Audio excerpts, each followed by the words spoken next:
Biting mechanism.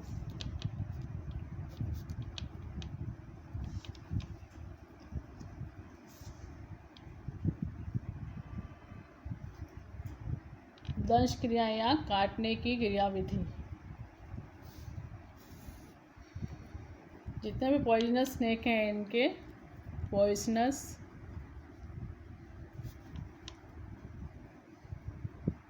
Snacks में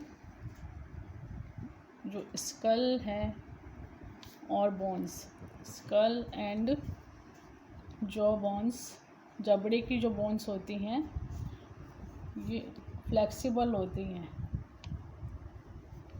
प्रत्यास्थ होती हैं, फ्लेक्सिबल होती हैं और लूजली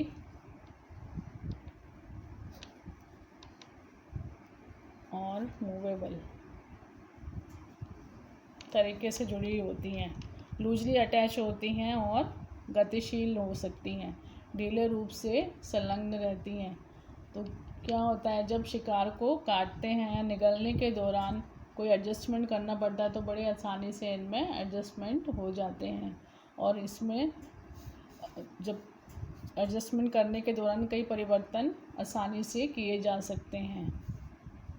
ये जो बोन्स होती हैं स्कल की और जॉ बोन्स ये फ्लेक्सिबल होती हैं, इसलिए इनको आसानी से एडजस्ट किया जा सकता है सिचुएशन के अकॉर्डिंग।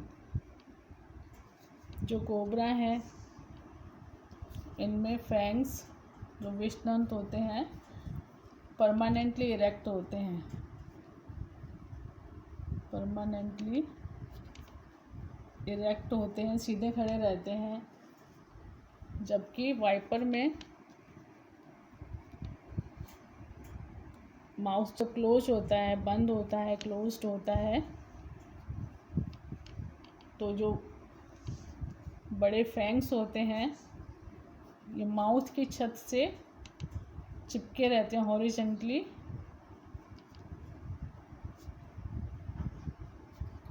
माउथ की छत से चिपके रहते हैं और जब माउथ खुलता है तो 90 डिग्री के एंगल पर रोटेशन होता है इनमें और ये इरेक्ट हो जाते हैं। तो स्नेक बाइटिंग के समय दो विशेष प्रकार की क्रियाएं होती हैं। जो पॉइजनस स्नेक होते हैं इनमें स्नेक बाइटिंग के दौरान दो विशेष प्रकार की क्रियाएं होती हैं। सबसे पहले इरेक्शन ऑफ फैंग्स, क्योंकि जो टीथ हैं पॉइजन टीथ ये मुड़े रहते हैं बॉडी माउथ के अंदर कर्व्ड पोजीशन में होते हैं, तो पहले इनका इरेक्शन होता है, इरेक्शन ऑफ फैंग्स। और दूसरी क्रिया है इंजेक्शन ऑफ पॉइजन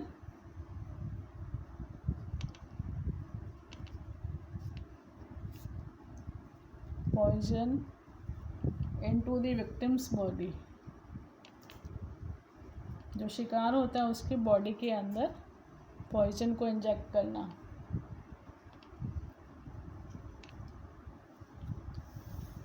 तो सबसे पहले क्या करते हैं, जब वाइपर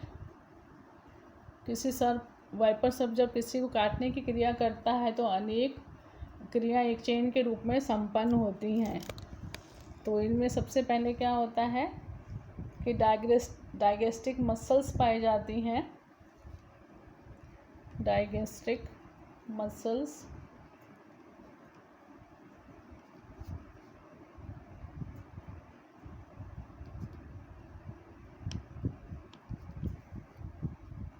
इनमें कॉन्ट्रैक्शन होता है, संकुचन होता है और उससे जो मैंडिबल है निचला जबड़ा नीचे की ओर होता है और माउथ ओपन हो जाता है, माउथ खुल जाता है। माउथ के ओपन होने से क्वाड्रेट बोन्स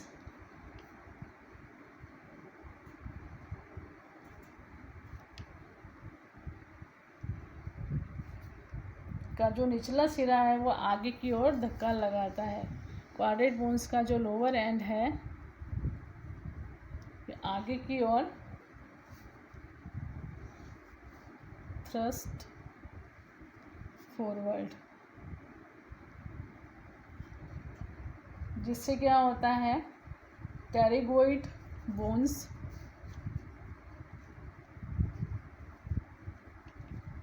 इस पर आगे की ओर धक्का लगता है और टेरिगोइड बोन्स ये आगे की ओर ट्रांसवर्स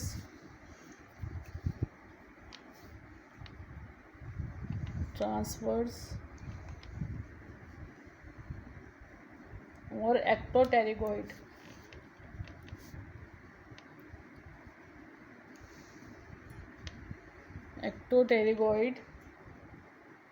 बोन्स को ऊपर की ओर धकेलती है।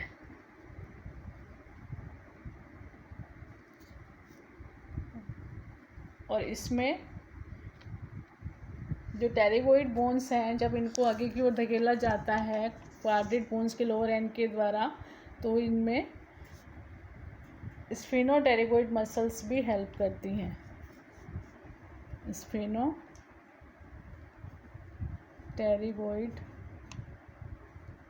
मसल्स, इनमें भी कॉन्ट्रैक्शन होता है और जिससे कि जो टेरिगोइड है ये आगे की ओर एक्टोटेरिगोइड में पहले क्या होता है, क्वाड्रेट बोन्स टेरिगोइड को आगे की ओर धकेलती है, फिर टेरिगोइड आगे ट्रांसवर्स और एक्टोटेरिगोइड को ऊपर की ओर इससे जो थ्रस्ट लगता है टेरिगोइड से, जिससे जो एक्टोटेरिगोइड है और ट्रांसवर्स बोन है ऊपर की ओर इनकी पोजीशन चेंज हो जाती है और ऊपर की ओर ये धकेली जाती हैं।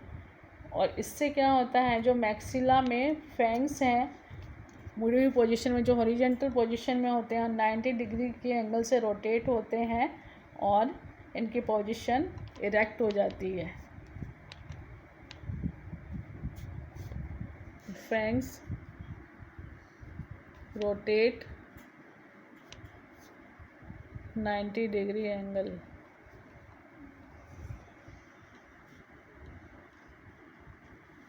Rotate through 90 degree angle. Lacrimal पर इनकी पोजीशन होती है, लैक्रिमल से 90 डिग्री के एंगल पर ये रोटेट हो जाते हैं। लैक्रिमल से जो मैक्सिला जुड़ा हुआ है, मैक्सिला जिस पर फैंग्स पाए जाते हैं, वो 90 डिग्री जो उसमें रोटेशन होता है, जिससे फैंग्स की पोजीशन भी इरेक्ट हो जाती है। और ये मोस्ट इफ़ेक्टिव पोजीशन होती है स्ट्राइक करने के लिए विक्टिम को। इसके साथ साथ में क्या होता है, साइमल्टेनियसली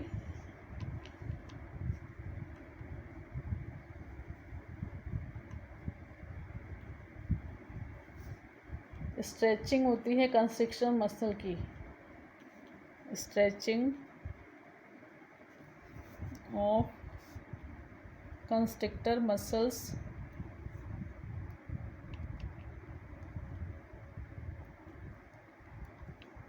जिससे क्या होता है, ये फोर्स करती हैं पॉइजन ग्लैंड को पॉइजन डक्ट में, पॉइजन को फोर्स करती हैं पॉइजन डक्ट में जाने के लिए, और फिर उसके बाद में पॉइजन डक्ट से कैनाल में, और कैनाल से होते हुए फैंग्स की पूरी लंबाई में से होते हुए ये विक्टिम की बॉडी में इंजेक्ट कर दिया जाता है।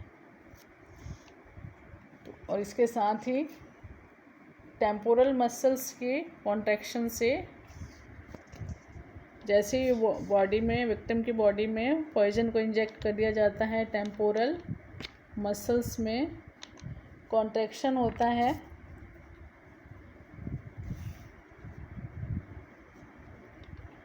और माउथ को क्लोज कर दिया जाता है। और जितने आप पहले वाले मूवमेंट्स बताई हैं वो सब क्या हो जाती हैं, उल्टी हो जाती हैं, रिवर्स हो जाती हैं।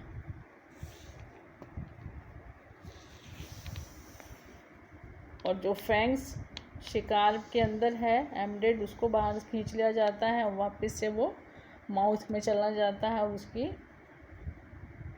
पोजीशन वापस वर्टिकल फैंग से रोटेट होकर के हॉरिजॉन्टल हो जाती है। इस फिगर में वाइपर की स्कल को दिखाया गया और बाइटिंग मैकेनिज्म की प्रोसेस को भी दिखाया गया है।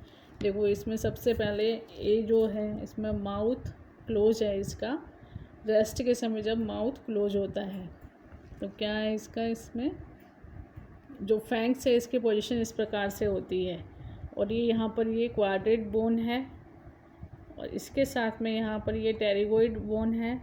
टेरिगोइड बोन के ऊपर यहाँ पर एक्टोटेरिगोइड और ट्रांसवर्स बोन है। और ये आगे यहाँ पे पैलेटाइन और ये मैक्सिला जहाँ पर ये एक्टोटेरिगोइड और ट्रांसवर्स बोन अटैच होती है।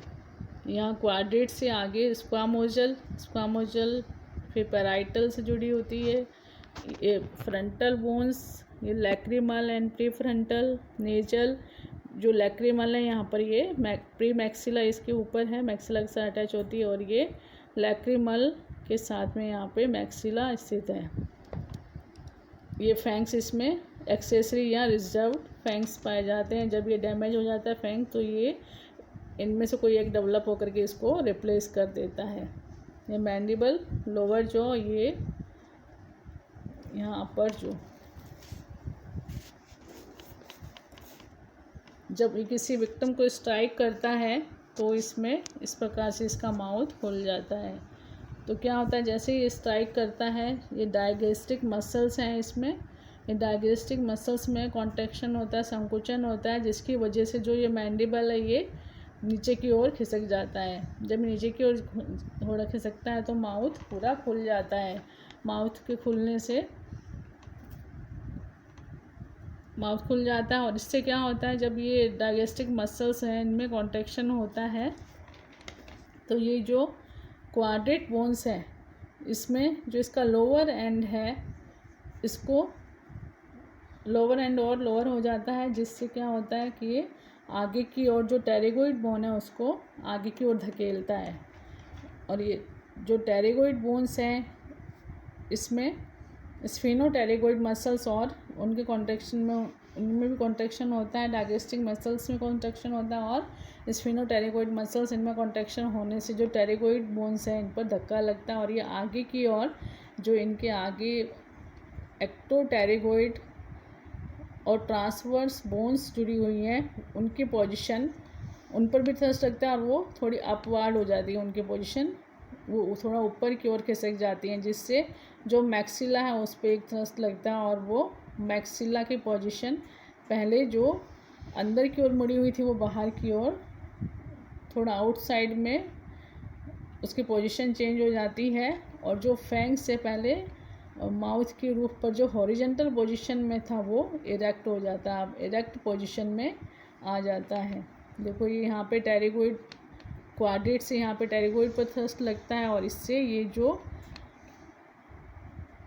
एक्टोटेरिगोइड है इसकी पोजीशन अपवार्ड हो जाती है और इससे ही जो मैक्सिला है, पहले ये मैक्सिला के ऊपर जो फैंग लगा हुआ है विद फैंग, इसकी पोजीशन पहले ये जो हेड की रूफ है इसके हॉरिजॉन्टल थी, अब इसकी पोजीशन वर्टिकल हो जाती है।